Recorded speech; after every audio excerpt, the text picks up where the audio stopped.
अरे ये सुबह का खाना भी ना। क्या माँ, आपने इतनी सुबह सुबह मेरे कमरे का पर्दा क्यों खोल दिया? मेरी सारी नींद खराब हो गई। रागिनी, ज्यादा आलस अच्छा नहीं है। अभी भी सुबह के 9 बज चुके हैं। चल जल्दी से सुस्ती को उतार और कामों में मेरा हाथ बटा। माँ, मैं तो अभी थोड़ा सा और सोना चाहती हूँ, सोने दो ना। बिल्कुल भी नहीं। अरे अभी कुछ महीनों के बाद तेरी शादी है और तू तो आलोक का काम जानती है, कितनी सवेरे वो ऑफिस जाता है। ऐसे में तू अपनी ससुराल में कैसे सब कुछ मैनेज करेगी? माँ, आप तब की चिंता अभी मत कीजिए, मैं जब की जब देख लूंगी। अभी मुझे सोना है बस। रागिनी ऐसे बोलकर सोफे पर ही लेट कर सो गई। रागिनी की माँ उसके इस आलस से काफी परेशान थी। वो चाहती थी कि उसकी बेटी ये आलस छोड़ दे, लेकिन रागिनी थी कि मानती ही नहीं थी। वो हर रोज सुबह में देर से उठती थी और पूरा दिन ऐसे ही मोबाइल वगैरह चलाने और कोई काम ना करने में ही गुजार देती थी। रागिनी, जा जरा मेरे लिए पानी ला दे। बाबा, अभी अभी ही मैंने यहाँ से सफाई की थी, अब मैं पानी वानी नहीं लाऊंगी। आप माँ से बोलकर मंगवा लो। तू बहुत ज्यादा आलसी होती जा रही है। लगता है तेरा ये फोन मुझे कहीं छिपाना ही पड़ेगा।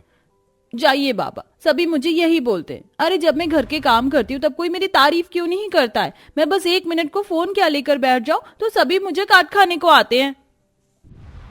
कितना बोल रही है? घर में 1-2 काम करना कोई काम करना नहीं है। अभी जब तेरी शादी हो जाएगी ना, तब तुझे जिम्मेदारियों का पता चलेगा। रागिनी के माँ बाप कभी सख्ती से तो कभी प्यार से उसे समझाते ही थे, लेकिन रागिनी को किसी की बात समझ नहीं आती थी। ऐसे ही सिलसिला जारी था और देखते ही देखते एक इज्जतदार घराने में रागिनी की शादी हो गई थी। शादी के कुछ दिनों बाद तक तो सब कुछ सही ही चलता रहा, लेकिन अब रागिनी के अंदर वापस से उसकी पुरानी आदत यानी कि आलस आ रहा था। अरे लाओ रागिनी, जल्दी से मेरा टिफिन दो। अरे ये कहाँ गई? रागिनी, रागिनी। क्या हुआ आलोक? बहू रसोई में नहीं है क्या? नहीं माँ, वो नहीं है। हो सकता है बाथरूम में हो। वहां से तो अभी मैं आ रहा हूँ, वो वहां नहीं है। हे भगवान, ये बहू सुबह सुबह कहाँ चली गई? रागिनी, ओ रागिनी, कोई मुझे पुकार रहा है। अभी तो बस 7 ही बजे हैं। अरे नहीं, 7 बज गए। रागिनी जल्दी से उल्टे पैरों भागती हुई नीचे आई।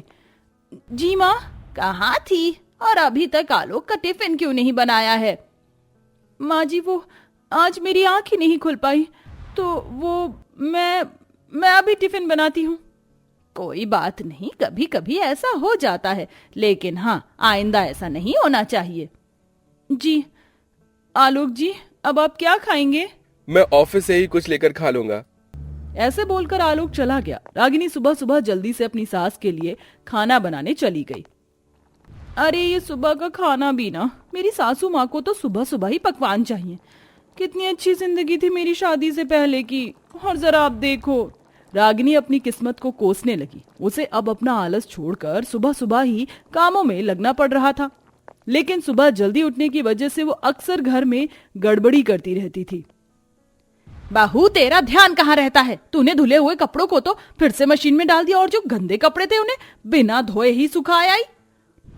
माफ कीजिएगा माँ जी, कौन सी बहू ऐसे काम करती है? रागिनी पर अब लापरवाही और आलस की वजह से रोजाना ही डांट पड़ती थी। ऐसे ही एक सुबह, आलोक, बहू कहाँ है? माँ वो रसोई में है, मेरा टिफिन बना रही है।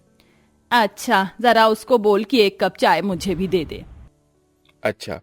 रागिनी, रागिनी, रागिनी, अरे ये कहाँ गई? जी बोलिए। तुम यहाँ ऐसे क्यों बैठी हो? तुम्हारी तबीयत तो सही है ना? जी हाँ, वो क्या हुआ? माँ वो रागिनी। अरे रागिनी, छोड़ जल्दी से गैस बंद कर। आलोक ने जल्दी से गैस को बंद किया। जितना भी खाना उसने पकने को रखा था वो सारा ही खाना जल चुका था। सारे खाने का ही सत्यानाश हो गया। बहू नीचे क्यों बैठी हुई थी? वो माँ जी मेरी, हे भगवान, अब मुझे कोई बहाना बनाकर मत दिखाना। मैं जानती हूँ तेरी तबीयत खराब नहीं है। आजकल तू इतनी आलसी हो गई है ना कि तेरे कामों की तरफ ध्यान ही नहीं रहता। तू यहाँ सो गई थी ना? सॉरी मम्मी जी। क्या सॉरी? अपने इस आलस को खत्म कर समझी। इस तरह से कोई भी नारी घर को नहीं संभाल सकती है। आलस हमारा सब कुछ छिनवा सकता है। क्या ये बात तुझे पता नहीं है? सॉरी माँ जी। रागिनी को अपनी गलती का एहसास अभी भी नहीं हुआ था। उसके आलस की वजह से सुमित्रा का पूरा घर औंधा हो चुका था। ऐसे ही दोपहर में, अरे आप आइए आइए। जी हाँ, आ ही रही हूँ।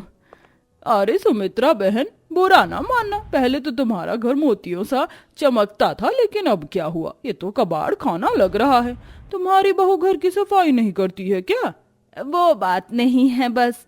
क्या बस? हमारी बहू तो सुबह सवेरे उठकर सबसे पहले कामों में लग जाती है, और तुम अपना घर देखो, ऐसा लग रहा है जैसे यहाँ कोई रहता ही ना हो।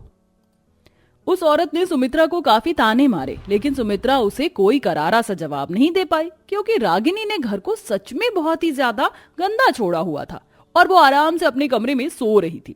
उस औरत के जाने के बाद सुमित्रा ने रागिनी को जगाया और बहुत डांटा। डांट पड़ने के बाद उसने सफाई वगैरह की। सुमित्रा के घर का सिलसिला ऐसे ही जारी था। जब से घर में बहू आई थी, तभी से आलोक को ना तो अपना टिफिन टाइम से मिलता था और ना ही सुमित्रा का मन खुश रहता था। ऐसे ही एक दिन, मैं इन आलोक जी से बोल दूंगी कि ये ऑफिस से ही कुछ लेकर खा लिया करें। हमेशा मुझे ही ना जाने क्यों तंग करते हैं। ये सुबह का खाना भी ना मुझे तो बड़ा दुख देता है। बड़ी नींद आ रही है। एक काम करती हूँ, इतने सब्जी में आँच आती है, तब तक मैं एक छोटी सी झपकी ले लेती हूँ। रागिनी को आज भी रसोई में आलस आ गया और इसी चक्कर में उसने कुकर को बिना ठीक से बंद किए गैस पर रख दिया और खुद वहीं स्लेब से सटकर सो गई। कुछ देर में जब कुकर में गैस बनी तो वो ठीक से बंद ना हो पाने की वजह से निकल नहीं पाई और एक भयानक आवाज के साथ कुकर फट गया। इतनी भयानक आवाज सुनकर जल्दी से सुमित्रा और आलोक भागते हुए रसोई में आए।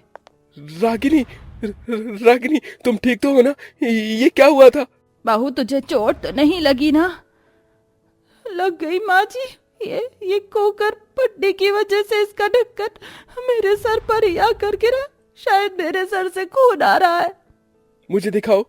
रागिनी का सर फूट गया था। आलोक उसे जल्दी से डॉक्टर के यहाँ मरहम पट्टी करवाने लेकर गया और घर आने के बाद, बहू, मैंने तुझे कितनी बार समझाया है कि तू ज्यादा लापरवाही और आलस से काम मत किया कर, लेकिन तुझे कुछ समझ ही नहीं आता है। जानती है आज जो हुआ है उससे तेरी जान भी जा सकती थी। सही कहा माँ ने। तुम कोई भी काम जिम्मेदारी से क्यों नहीं करती हो रागिनी? आज अगर तुम्हें कुछ हो जाता तो? जानती हो मैं कितना घबरा गया था। मुझे माफ कर दीजिए। इतना आलस भी क्या अच्छा जिससे अपनी ही जान पर बन जाए। वो तो भगवान का शुक्र है कि तुझे बस हल्की सी सर पर ही चोट लगी है, वरना ऐसे हादसे बड़े नुकसान भी करवा देते हैं। सही कहा माँ ने। मैं जानती हूँ। मुझे आप दोनों माफ कर दीजिए। मैं आज के बाद से कभी इतना आलस नहीं करूंगी। आज की इस घटना ने तो मेरी आंखें ही खोल दी और अब ये आंखें रसोई में तो खासकर बंद नहीं होंगी। वादा? पक्का वादा। आज की घटना से रागिनी को अच्छा सबक मिला था। इस दिन के बाद से वो दोबारा फिर कभी भी रसोई में नहीं सोई और तो और अब उसका आलस भी भाग चुका था। अब वो सारे काम टाइम से और ध्यान लगाकर करती थी, जिसकी वजह से अब सुमित्रा को भी उससे कोई शिकायत नहीं रहती थी और सभी अब खुशी खुशी रहते थे।